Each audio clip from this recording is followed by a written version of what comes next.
So continuing our discussion of The Bear, which is a Hulu FX exclusive. I've already reviewed season 1 on this channel, so let's talk about the follow-up, shall we? And I feel like, cause honestly, I loved season 1. I loved the fast pace of it. I loved how thrilling it felt. It never made me want to step foot in a kitchen ever. But one of my biggest criticisms with season 1 is that I wanted longer episodes. I wanted things to slow down a little bit. I wanted more character development. Season 1 showed me the potential of The Bear and how great it could be. Season 2 solidifies The Bear as one of my favorite shows that's out there right now. So this season focuses on Carmy's plans for his restaurant, The Bear, which will be the successor of The Beef, which you saw in season 1. Carmy, once again played here by the excellent Jeremy Allen White, plans to open the restaurant with his same exact kitchen crew. So that means you get a lot of the same players here. Edebiri, once again fantastic as Sydney. Lionel Boyce gets so much more to do in this as Marcus. And the ever-so-talented Ebon Moss-Bachrach as Richie. The care that goes into this show is absolutely apparent. The filmmaking prowess and the camera work and the fast-paced editing. I think I mentioned in my season 1 review, normally I would have a problem with so many quick jump cuts. But so many jump cuts and the unpredictability of the editing only makes you feel more on edge because of the unpredictability of the characters. Like the frenetic pace of this editing and the storytelling, that's a direct reflection of how panicked a lot of these characters are in this environment. But thankfully you get more episodes here. You get 10 episodes as a matter of fact. A couple of them going long past the typical 35-minute average that these episodes run by.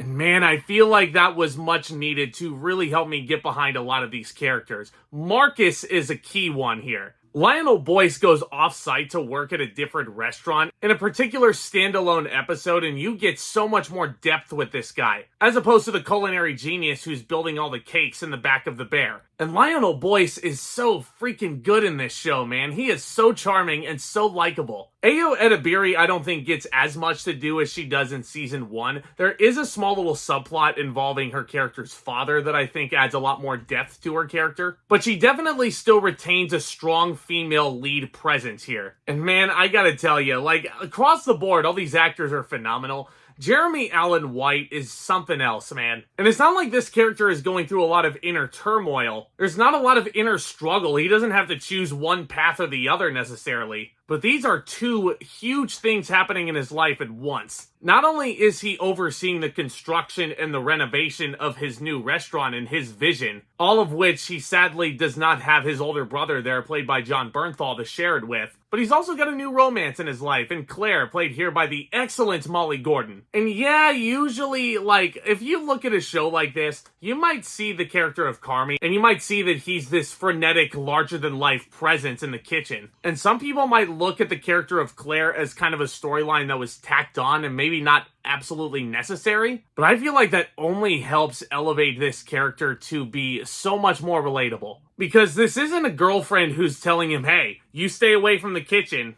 okay? You gotta come home. I'm the one who's working. I'm the one who's working at the hospital. No, she's actually very supportive of his vision, and she actually confesses her love to him, and she proclaims how proud she is of him. And I don't want to give too much away in the wake of spoilers, just in case you haven't seen The Bear, but once you come across the final episode of this season, like, it's just, like, you want to see these two make it out of their situation okay. And you're pulling for them as a couple. They have chemistry as a couple. White and Gordon are perfect together in these intimate sequences. And I think Claire's whole presence as a character adds so much to this thing. And you want to talk about adding so much. Ebon Moss-Bachrach, man, I said this in my last review for The Bear. Like, when he was cast as Ben Grimm / The Thing in the MCU's Fantastic Four, full disclosure, I didn't know who he was. But after sitting through every single episode of The Bear up to this point, I think the MCU is going to be just fine with this casting. Because he's a loudmouth on the surface, he can be a very fun divorced dad who's taking his daughter to the Taylor Swift concerts. And I know if my girlfriend were to watch this show, she would absolutely love this guy because of how much he digs Taylor Swift. But it's episode 7 of this season that I think reveals so much more about him. Because yeah, service level season 1, he's the guy who's kind of difficult to work with and he's kind of seen as more of an obstacle. But there is such a beautiful redemptive arc for him in episode 7, which is his standalone episode. He goes off to work at what is claimed to be the best restaurant in the world. And this is supposed to be a humbling experience for him. Not gonna give it away. Not gonna give it away, but it's absolutely genius. And speaking of, guys, let's talk about what I think could be the greatest flashback episode in television history. Now, a lot of these popular television shows over the last decade have these little flashbacks thrown in there. And they're little episodes that definitely you feel their importance and why they're there. But at the same time, with the momentum that a lot of these shows are going on nowadays, when you cut to a flashback, it kind of grinds its momentum to a halt. I remember The Walking Dead using a lot of flashback episodes and just pure side quests. And it's like, why are these here? Like 9 times out of 10, I would ask myself that question. There was that very rare case in season 3 of The Walking Dead where Lenny James makes his return as Morgan. And that is one of my favorite side quest episodes I think I've ever seen. And this episode of The Bear might have had that beat. The cameos that they get to play the remaining members of the Berzado family,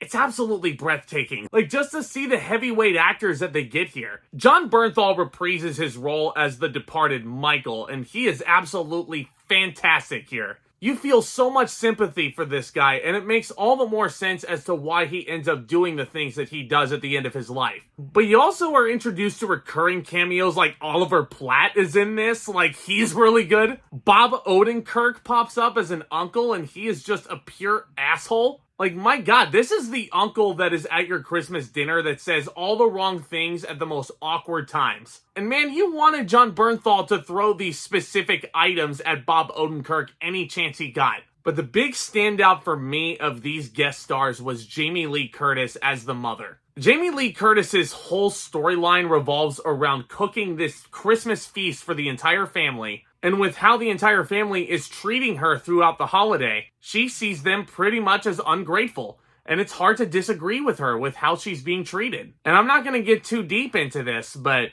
she almost had me on the verge of tears. I'm not going to go on the record as to explicitly say why she had me in tears.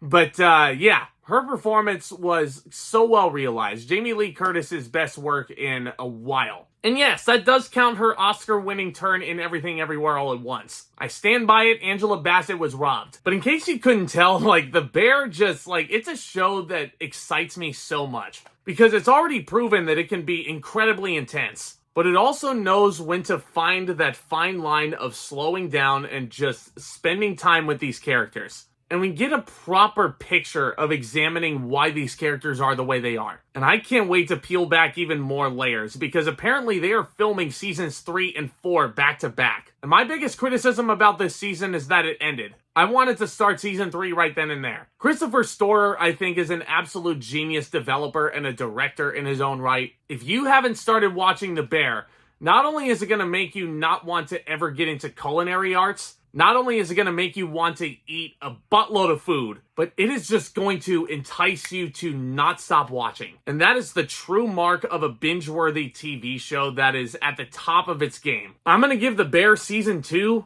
an A+.